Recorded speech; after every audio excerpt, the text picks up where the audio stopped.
Education पन study में आप सभी का स्वागत है। तो आज की क्लास में कक्षा 11th पॉलिटिकल साइंस की दो किताब है।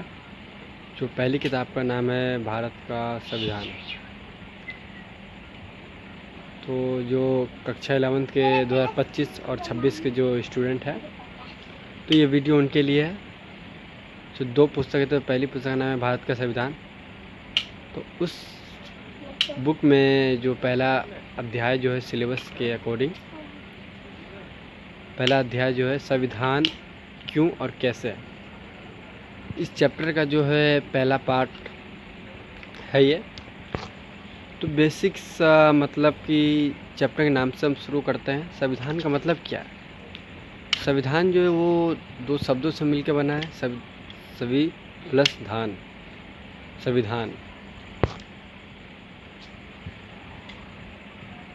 और संविधान जो है किसी भी देश को चलाने के लिए कुछ नियम कायदे कानून की ज़रूरत पड़ती है, तो उसे संविधान कहते हैं। तो किसी देश को संविधान की ज़रूरत क्यों है और कैसे, इस चैप्टर में बेसिकली ये पढ़ेंगे हम। तो इस चैप्टर का फर्स्ट पार्ट है। तो देखते हैं इस चैप्टर में कौन कौन से टॉपिक हैं, उनको पढ़ेंगे हम। जो पहला टॉपिक है संविधान का अर्थ। तो संविधान का मतलब क्या है, मतलब संविधान है क्या, इस टॉपिक में जानेंगे। संविधान एक लिखित दस्तावेज है जिसके माध्यम से किसी देश की शासन व्यवस्था को चलाया जा सकता है। संविधान जो है वो दो तरह का होता है, एक लिखित, अलिखित। जो भारत में जो है वो लिखित रूप में है, और जो इंग्लैंड में जो है वहाँ अलिखित रूप में है संविधान। तो जो भारत का संविधान जो है वो लिखित दस्तावेज है। तो इस चैप्टर में बेसिकली हम बात करेंगे भारत के संविधान के बारे में, जिसके माध्यम से किसी देश की शासन व्यवस्था को चलाया जा सकता है। मतलब कि संविधान में जो भी नियम कायदे कानून जो लिखे हुए हैं, उसके अकॉर्डिंग हम किसी देश को चला सकते हैं, शासन व्यवस्था को। इसमें देख लिया अगला पॉइंट, संविधान में सभी नियम कानून क्रम अनुसार लिखे होते हैं। तो संविधान में जो भी नियम लिखे हुए हैं क्रमबद्ध तरीके से लिखे हुए हैं। जो भी नियम कायदे कानून जो भी है वो क्रमबद्ध तरीके से लिखे हुए हैं।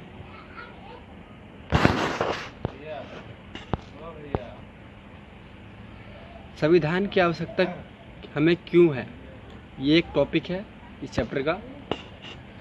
बेसिकली किसी भी देश को संविधान की आवश्यकता क्यों पड़ती है, संविधान की आवश्यकता हमें क्यों है, मतलब किसी देश को संविधान की आवश्यकता क्यों है, क्या संविधान के बिना देश नहीं चल सकता। तो बेसिकली इस टॉपिक में हम ये जानेंगे संविधान की जरूरत पड़ती क्यों है।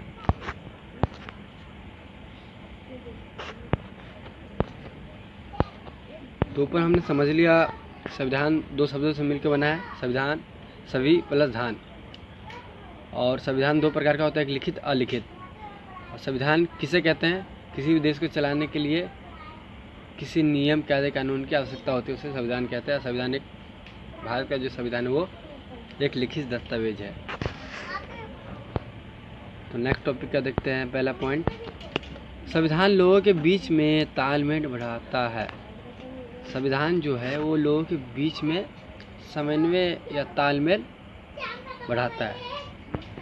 संविधान ऐसे नियम कानून उपलब्ध कराता है जिससे कि लोगों के बीच में समन्वय बना रहे। जैसे कि संविधान में ऐसे नियम कानून हैं जो लोगों के बीच में समन्वय बनाता है, भाईचारा या तालमेल बनाता है, ताकि लोग आपस में लड़े ना, इसलिए नियम कानून उपलब्ध कराता है संविधान। सेकंड पॉइंट है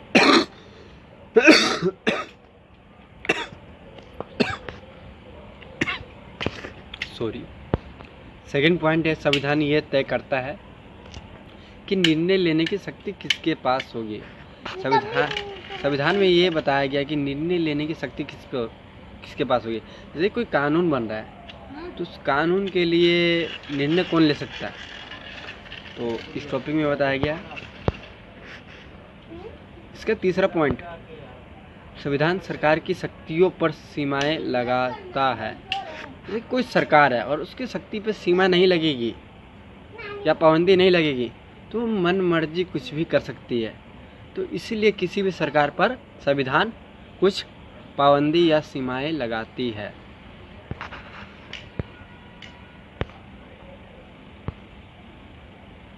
अधिकारों का हनन एक बिंदु है इसके अंदर। संविधान का तीसरा काम यह है कि वे नागरिकों पर लागू किए जाने वाले कानूनों पर कुछ सीमाएं लगाएं। जो लोगों पर जो भी लागू होता है तो उस पर कानून कुछ कमियां भी कुछ सीमाएं भी लगाती है या पाबंदी लगाती है। जैसे सरकार ने कोई कानून लागू कर दिया किसी नागरिक पर तो उसके लिए वो कुछ सीमाएं भी लगाएगी, क्योंकि कोई नागरिक इसी अधिकार के अंडर में रहे, इससे बाहर ना जाए।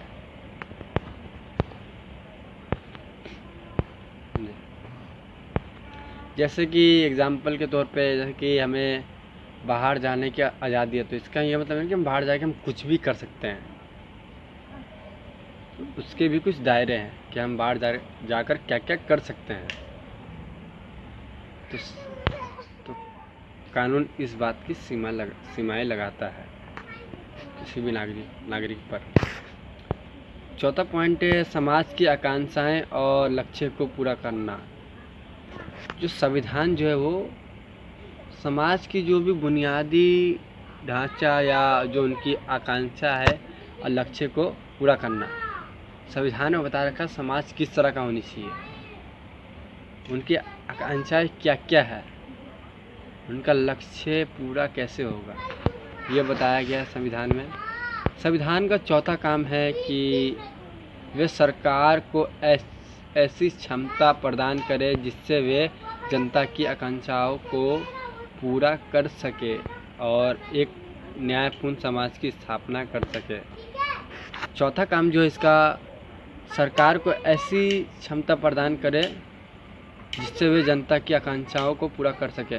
बस सरकार के पास ऐसी क्षमता होनी चाहिए जो वो जनता की आकांक्षा को पूरा कर सके। मान के चलो कि सरकार के पास कुछ क्षमता ही नहीं है, पावर नहीं है, तो सरकार वो जनता की आकांक्षा को पूरा क्या करेगी और न्यायपूर्ण समाज की स्थापना कर सके। ओ भाई साहब तो न्यायपूर्ण समाज की स्थापना कर सके मतलब कि एक समाज है और उसके अंदर न्याय नहीं होगा तो लोगों का भरोसा उठ जाएगा, समाज में अशांति रहेगी। तो न्यायपूर्ण समाज की स्थापना होनी चाहिए। समाज जो समाज में न्याय होनी चाहिए और समाज में न्यायपूर्ण होनी चाहिए। नेक्स्ट पॉइंट है हमारा पांचवा, मौलिक अधिकारों की रक्षा करना। मौलिक अधिकार जो है वो फंडामेंटल राइट्स है, वो व्यक्तिगत एक अधिकार है। सभी नागरिक को मौलिक अधिकार प्राप्त है और मौलिक अधिकारों की रक्षा करना संविधान का एक महत्वपूर्ण काम है। संविधान द्वारा हमें 6 मौलिक अधिकार प्रदान किए गए हैं। तो इस चैप्टर में मैंने आपको कुछ टॉपिक बता दिया है, तो इस वीडियो में इतना ही। बाकी जो इस चैप्टर के और भी जो टॉपिक है वो नेक्स्ट वीडियो में पार्ट 2 में कवर हो जाएंगे। तो ठीक है, watching my video. Thank you.